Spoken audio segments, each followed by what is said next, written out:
So an often overlooked aspect of construction is protecting the finished elements that go into the home while the home is under construction, right? Mm-hmm. Yeah, we sat down with Dan Barrett of Texas Jobsite Solutions and got to talk to him about all the things that they offer and how they can protect job sites.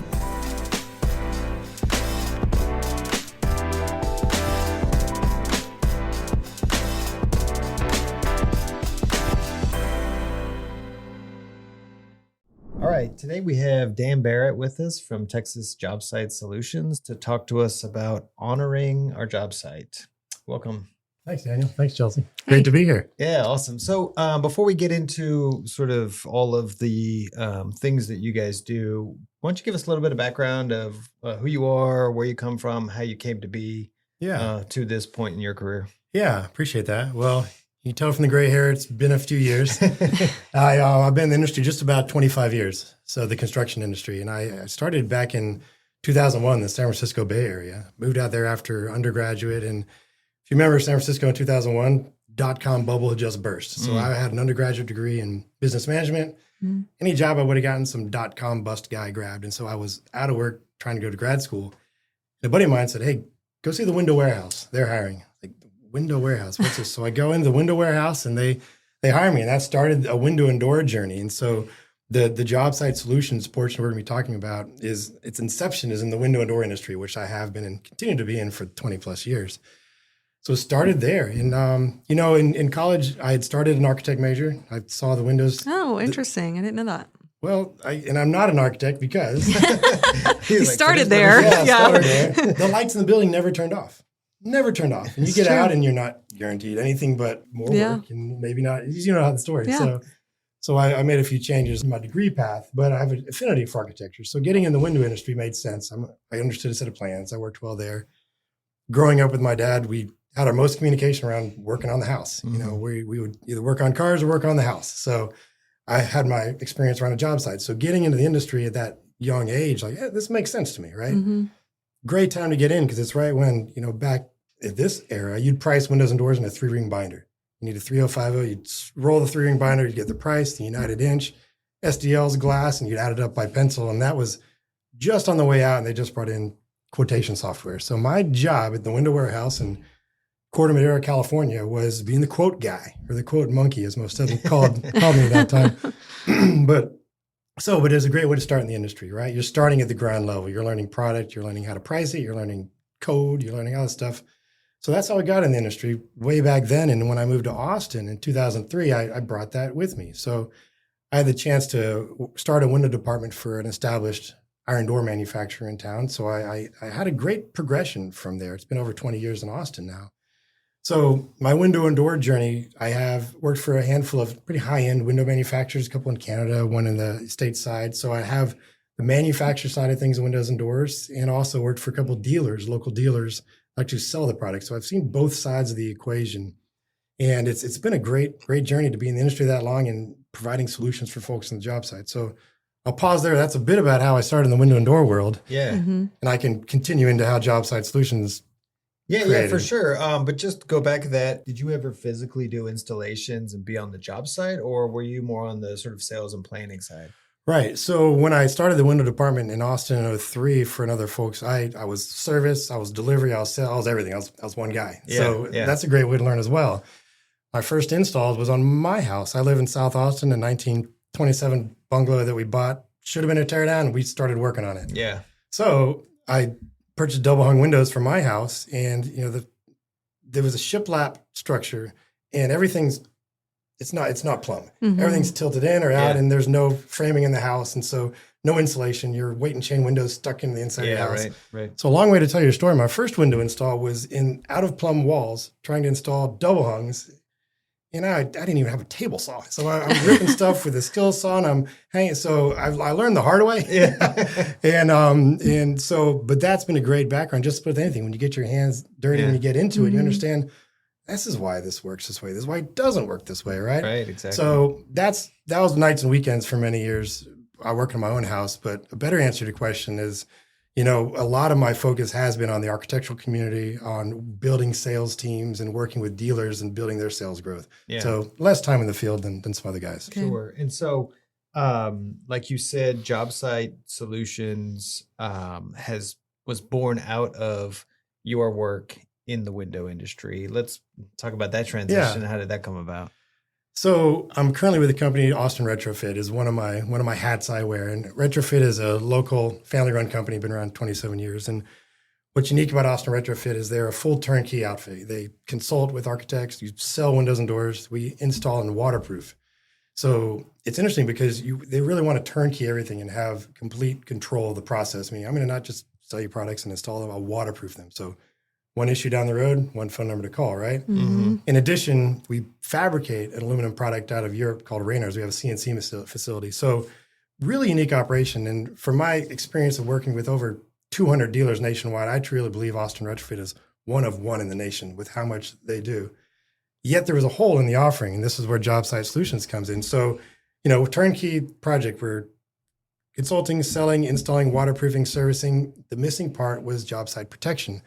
Because I believe, and you guys confirm or deny, but the very first finished element that would go in a house, windows and doors, glass. Yeah. That's right.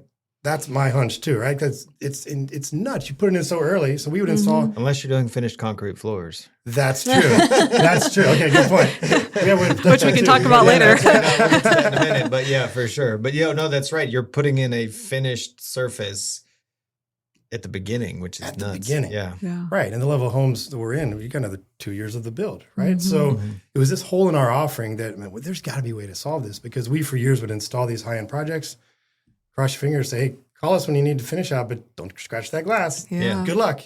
And so there's all sorts of processes to try to cover the glass, but there's a lot of issues that can resolve, and most glass isn't covered at all.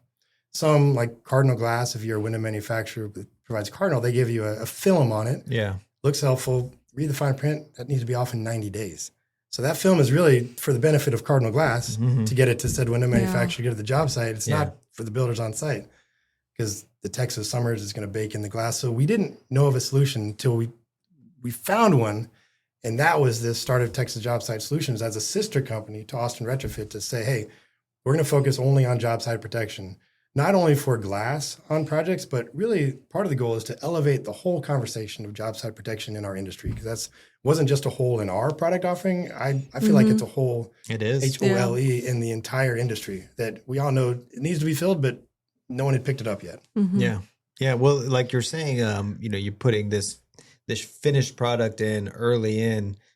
Anytime you're putting any of the finished products in, whether it's cabinets or fixtures or any of these things, the house isn't finished at that point. There's still construction that's going on. Right. And so you're crossing your fingers, unless you're protecting, you're it's crossing scary. your fingers that something bad doesn't happen. Yeah. And there's a large investment from the client and from us and our responsibility. So I think you're right. I think there is a hole that I think generally across the board, at least at our level, builders understand and pay attention to. Right. But I would say 15, 20 years ago, not really. Yeah. And there weren't products to support it. That's true. Yeah. That's Right. true. Talk to me a little bit about how you engage with us and how we engage with you, and what you look for when working with the builder to be able to best support them.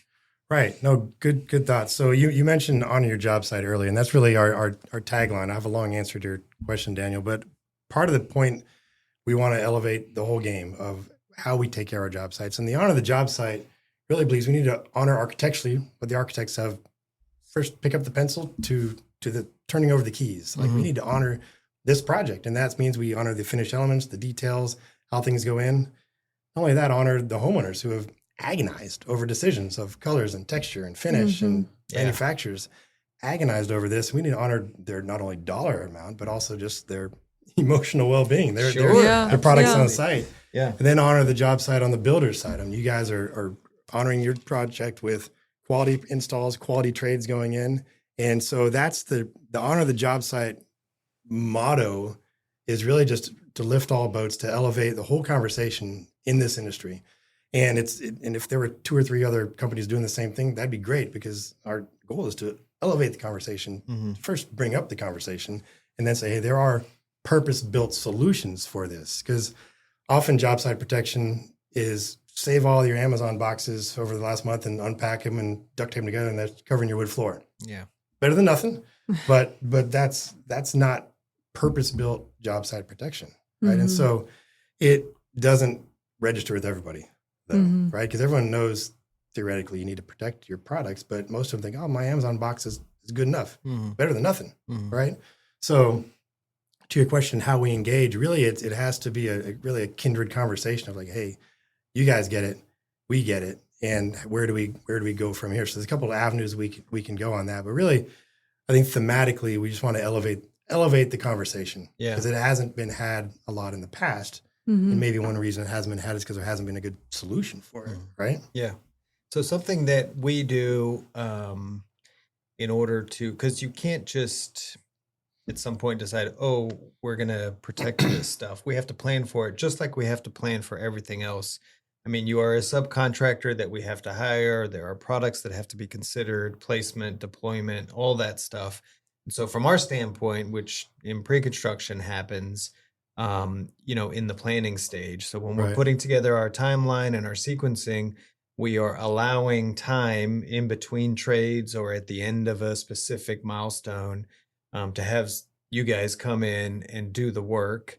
In addition to that, we have to know how much it costs, what materials we're going to use, so that we can budget accordingly and place that into our budget as well, right? So I think part of what you guys do is sort of aid in that, letting us know when you're going to be there, how many days it's going to take, so we can put our schedule together, and then also help with estimates and pricing, so we know how much it's going to cost, right? So that we can set that expectation ahead of time. Exactly. Could you speak to like give us like an idea of like how you could help us understand like timeline for protecting certain things and like how to allow for that in our budget? Just like, I don't know if there's like a handful of things that stand out as like if you were going to protect the top 3 or 4 things on the job site or something. Right. Okay, I have a theory that I haven't pitched yet. Okay. So you guys will be good. It comes from part of my story. I was a pool builder for 6 years. And is that before or after the windows? Yeah, that was 13 to 21 or so, whatever math that is. Built over 1,000 pools in Austin and San Antonio. So that's really where the gray hair came from. Yeah. Hard industry.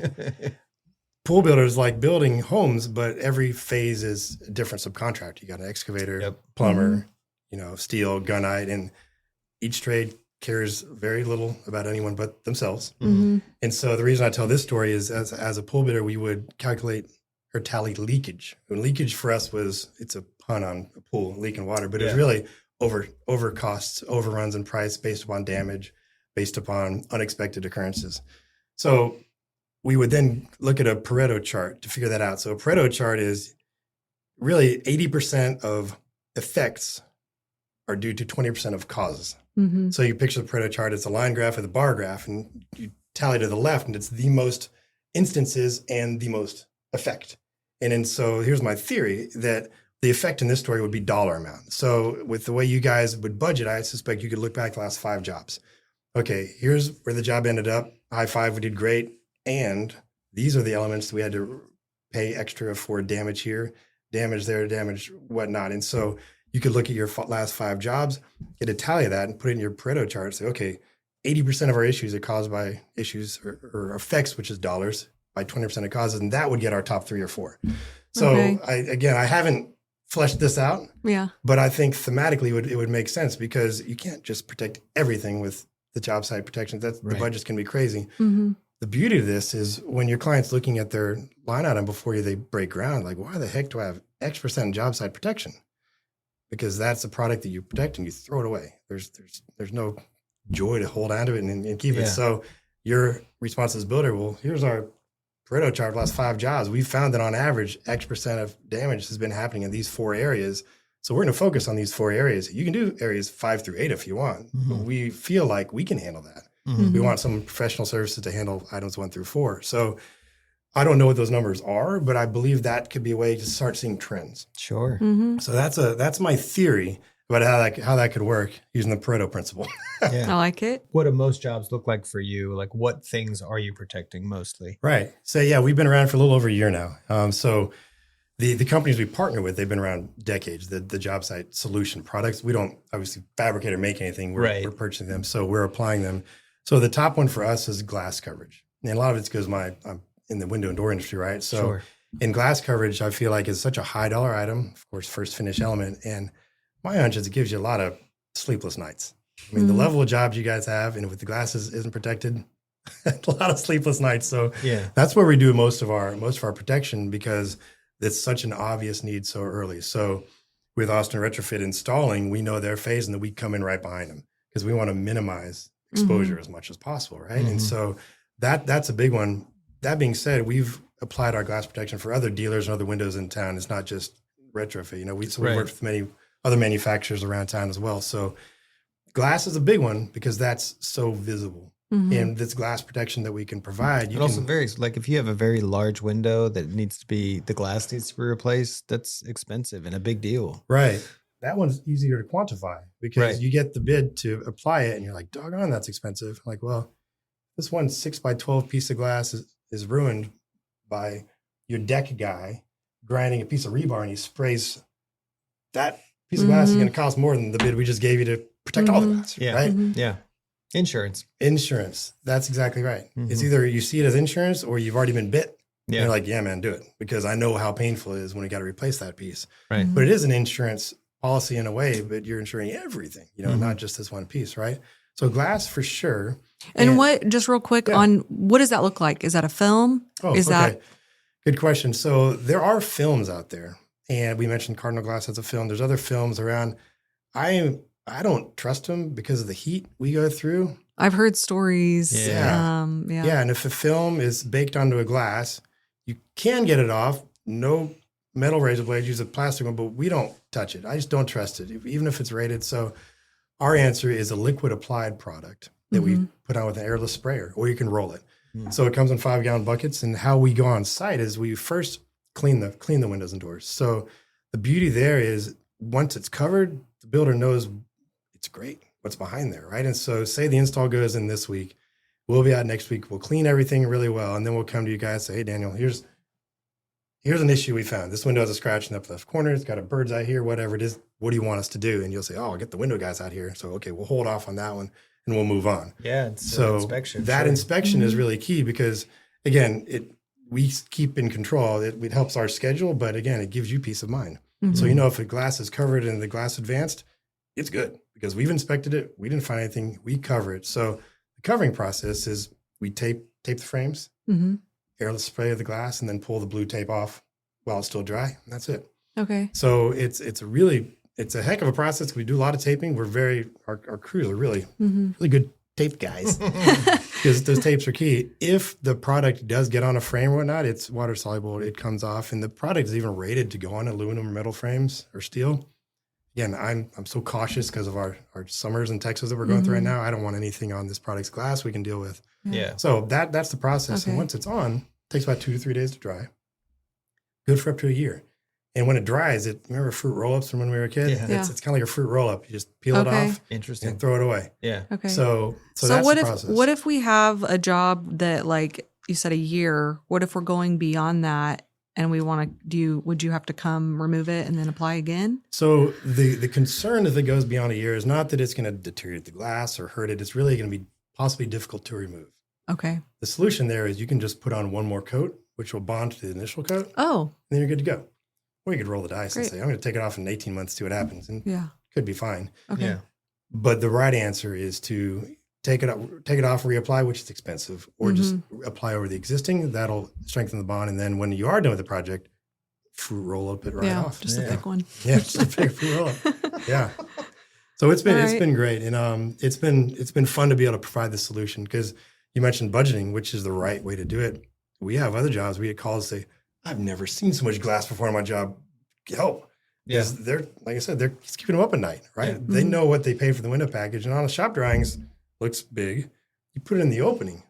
Ooh. And then all the crews start going in and out with their claw hammers and their machines. And so we've had a lot of like, oh, geez, we need you out here now, which, you know, we try to accommodate, of course. And we had one where we went out, did all the measuring, did pricing. And while they were still saying yay or nay, deck guys came in, Oh no. cut all the rebar and sprayed. It No. was just a disaster. And so That's bad. we covered everything else and we left those 3. Ouch. And so it's one of those things though, with certain builders, they've been burned once. They're like, hey man, I get it. Yeah. Yeah. So that's our first option for job site protection one, because it's so visible. Mm-hmm. And that's also the one we apply ourselves. The other products we'll talk about, it's more of a commodity, like we can apply and you guys can put stuff down. But the glass protection does take a little more skill, a little more know-how to get it on well. So that's our top one. Okay. Yeah. What else? Do you have any, like, what are the sort of second ones after that? Right. So the next one would be a heavy-duty board that comes in 4x8 sheets, and it's as durable as a 3/4 inch sheet of plywood, but it's only about 1/4 inch thick and only weighs 10 pounds. And so it's very light. You can cut it just like sheetrock, just score it and snap it. And so we do a lot of that on hardwood floors. Okay. So it has a fabric back on one side, so it's not going to grind into the floor. So we do a lot of that on hardwood floors. It can even run vertical. For example, we were in the Republic, the big downtown downtown building last week. Republic is doing a tenant improvement for Lincoln Properties, the owner of it all. And they're like, Lincoln's coming in next week. We need to protect this. So we moved on it and we brought in all the board and we did the floors and then 4 foot up the walls to take a path from the elevator on the 19th floor through all the finished elements into the TI area where they're going to make their offices. And we got up there and their pre-us method was cardboard on the floor and just construction paper. So we get in there, we rip it out and we put it all down, tape it beautifully. We even did corners for the elevator and then cut out where you see the labels of the floors. It was great. We're like, okay, this works out well. Yeah. So that's an element. That's our next most, is that kind of rigid protection. So you can go forwards, you can go vertically. We've even put them vertically in front of windows as well. You lose all your light coming in because it's opaque. So that would be the next element we do, because it's so versatile and it's reusable. Once the job finishes up there on the 19th floor, they can put it somewhere else. And That's great. It's not going to decompose, fall apart. We use that a lot. I haven't done this personally, but it goes a lot over like wood gym floors. You have really beautiful floor, put that down. If you need to do some 3rd floor scaffolding work, you can put a scaffold on this stuff. You can drop a forklift over it. It's not going to compress. So it has a lot of durability. Wow. So that's a really good resource as well. I think something that you sort of touched on there about the neatness with which you apply this stuff, and you said you did the cutout for the floor label, the whole mantra of honor your job site. From our perspective as builders, we are constantly trying to keep our job sites clean, protecting things and doing it in a thoughtful, purposeful way. Really speaks to the care that we take with the process of building the home. And I think the client sees that and feels good about having us as the builder protecting their investment along the way. And so in addition to actually protecting all this stuff, it really serves us to protect everything for the image that we're creating.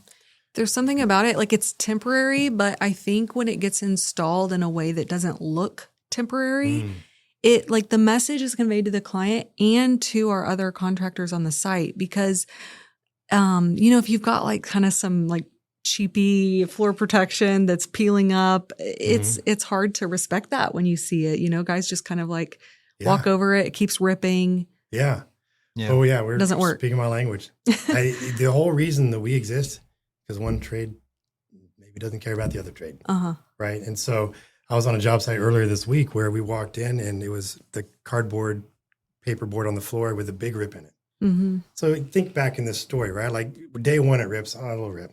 Day 2 the rip's still there. Day 4 the rip's bigger. And so if you're there's a trade, like junk crammed underneath, and it just becomes normal. Like, hey, this is the way this job site's run. Yeah, I come on site and eyes bug out. Like, this has been here for weeks under a beautiful floor underneath, and no one even taped it down.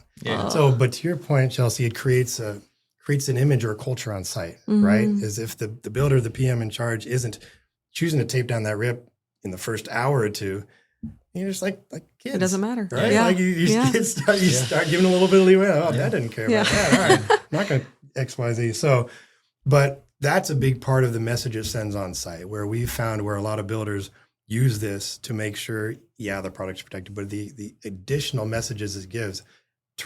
Next trade walks in, they see this beautiful product protected professionally, and it sends a message to them. And the goal is that, I'm going to keep my hammer claw a little closer. I'm not going to drop my junk that we see. So that's something that really resonates. And you mentioned the homeowner as well. It's totally agree, because we've had stories where homeowners are impressed when they come to the job site, they see the protection, and we've discussed that part. But the added benefit, if something does go wrong, which it will, they're like, oh, Chelsea, I know you guys are protecting it. That just happened, you know. Yeah. I know. So give a little bit of grace. Yeah. That's a really good point, actually, because I think there's something really, it's funny too, because only recently have I experienced this like firsthand, just doing some like remodeling on my own house and walking in and seeing something.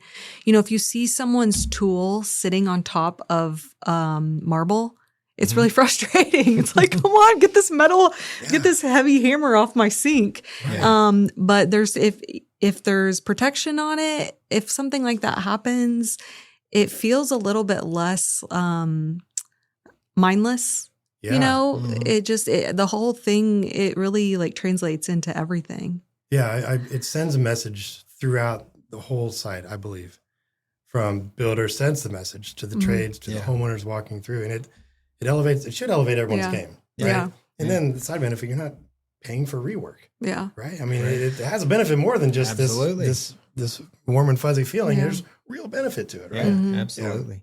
Kind of going back a little bit to what you said, you know, this was born out of Austin Retrofit and Window Installs, and you are a sister company, so you do a lot of work then on the windows. Does your company try to partner with other trade contractors, like flooring companies, for example, so that they can work those things into their pricing, or do you specifically just work with builders? Great question. Good vision too. So we have a few trade flooring companies that would do just that. So they'll provide, because they see the value in it, protecting their product. I mean, and the value they give to the builders. So yeah, we have a couple of flooring companies we do just that with. In those instances, we only provide product, and they lay their floor, they take a photo, and they put it down. Like, listen to one recently where he said, you take all the photos before it's covered so the client can't see it. Yeah. Same deal though, but the way they install it looks professional. You know, as a flooring guy would install 4x8 sheets of board, right? Yeah. So that's a great partnership, because they see it as another added value. And then the byproduct is they don't have the rework, right? Because trying to get 3 pieces of floor out that have a ding in it, if they charge a builder, they should, but they might not for a due relationship. That's money out of their pocket, and the homeowner sees it. So there's a great story there. So those partnerships are forming. Yeah. Yes. Cabinet companies, cabinet installers, I think would benefit greatly from that, because they're installers that come in as they're installing, do a really good job of being careful, because they are when they're doing it. But the moment they walk away, if they're not integrating that protection into the scope of their work, those things get damaged very easily. Yeah. And they put a service on, that's the next workstation for the next guy. Yeah. Right. Oh, great. Put my bag here. I'm ready to go. Yeah, exactly. Yeah. So there's some partnerships that we're still growing, and that's when the cabinet side makes a whole lot of sense. So it does spread very, very broadly. And a lot of times it seems potentially the trade would either choose to say, hey, I'm going to add this service, like we have some of our flooring guys, or sometimes the builders say, hey, if you're going to be my AC guy, you're going to have this mat to walk on my roof, so you're not going to puncture my membrane. Yeah. Bring it with you. Yeah. Roll it up and take it, but you need one on your truck. Yeah. Right. So we have builders dictating like that on site to honor their job site, right? Yeah. They're making it necessary to make sure the product isn't damaged. Nice. Yeah. You know what I was just thinking, Chelsea? On a previous podcast, I think it was the what to expect when you're expecting a house. We talk about sort of the slow process of building, and culturally, we've got these television shows where there's the big reveal. Something really cool about job site protection is that you get this actually, you're right. unboxing moment, right? Yeah. Like when, like you said, you put the floors down and immediately cover them, and they're covered until the house is finished, and you peel that back, and all of a sudden it's like, ta-da, we've got a house. And I will say, like, so on the Risinger build, we had your floor protection in there, and the stairs specifically, I feel like that's just always an area that gets a lot of use. Yep. And there's something about that, if the floor protection isn't done really well, I always get really scared that there's like a nail or something slipped under there, and it's just been like ground into the treads. Yeah. But that one was done so nicely that it really does feel like you're just unwrapping a present. Oh, I like that. That's We great. did one time. We installed a very, very expensive European kitchen and immediately covered it up with sheets of foam. I think it was Yeah. 3/4 inch foam board. And the guys that did it, they were taping it together, and then they took the masking tape or the tape that they were using, and they taped a big bow on the front of one of the large cabinet great. I boxes. love So that. it did look like this very That's large awesome. wrapped present. Yeah. That's great. Yeah. Wow. Well, if you think about it too, I mean, I'm curious if we could like speak a little bit to, and we have a little bit, but just like the cost of protecting things and how much it's worth it, because like the trade-off of not protecting something because you don't want to spend, it probably feels like a lot when clients see that line. Is there anything that you could give us just in terms of like sort of the benefit or like just something convincing about like why it's worth it? That's a common question because it's insurance. It's not a product that you get to keep and show your family. You're not bragging about your job site protection. You're bragging about your kitchen cabinets, right? Although we could change that. Oh, I like that. Right? Oh, yeah, that's what we're here. Yeah. Nice. So, Chelsea, to answer that, I think it's more of a relational conversation with your homeowner, right? Like this amazing cabinet you picked out, you love it, right? Yeah. If this door gets damaged, can we go to Home Depot and get another one? Yeah. No, I got to either go to Europe and get it or get my cabinet guy in here. And like, that's what my concern is. And they'll be like, oh, you're the builder. You should protect it. You're like, well, you're right. I have a solution for you. Mm-hmm. And then we can go into that. But I think it's really as you know, in residential building that we're at, it's very emotional for homeowners, right? And so that may be our angle's not the right word. That might be our avenue of the emotional side of it. Because if you're painstakingly picking out all these finished elements, and well, and a lot of times they're one of a kind things where they've gone and selected a slab or it's something that's like you're saying, super custom. Yeah. Yeah. And so if we can kind of latch into that emotional element, because they get it, they're invested, they meaning our homeowners, but then out of sight, out of mind, I can't wait to move in. Yeah. But it's got to sit on site for 8, 12, 24 months, whatever the heck it is. And so if we help convey like, okay, this is the cost of a job site protection plan. And that's one thing we do. You can send us a plan and we can create a JPP, a job site protection plan, like everything. Okay. And so then we can use our Pareto chart and say, okay, these are our most important ones. We got a 4,000 square foot of wood flooring. We got this much tile, this much glass square footage, and we could do like an a la carte.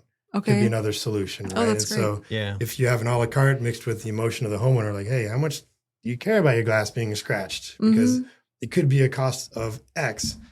Okay, put that on the tray, right?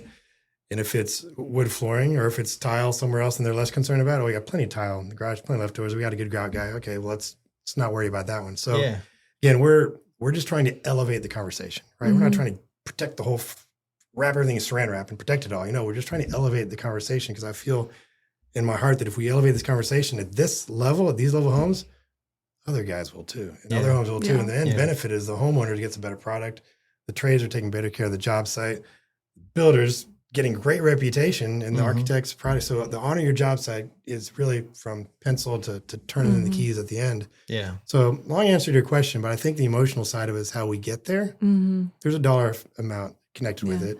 Well, and I like that you're able to sort of set things out and owners can look at things in terms of their priorities and like the ease of protecting something that that can be if there's something that can be replaced later, we don't have to necessarily prioritize that piece. Yeah, I think that's a smart way to think about it because there's so much stuff on your job you can't replace, and if you did, it's time, energy, money. Yeah, the cost to replace something is always larger than it was to install it in the first place. Yeah, the time alone too. Yeah, going backwards is never fun.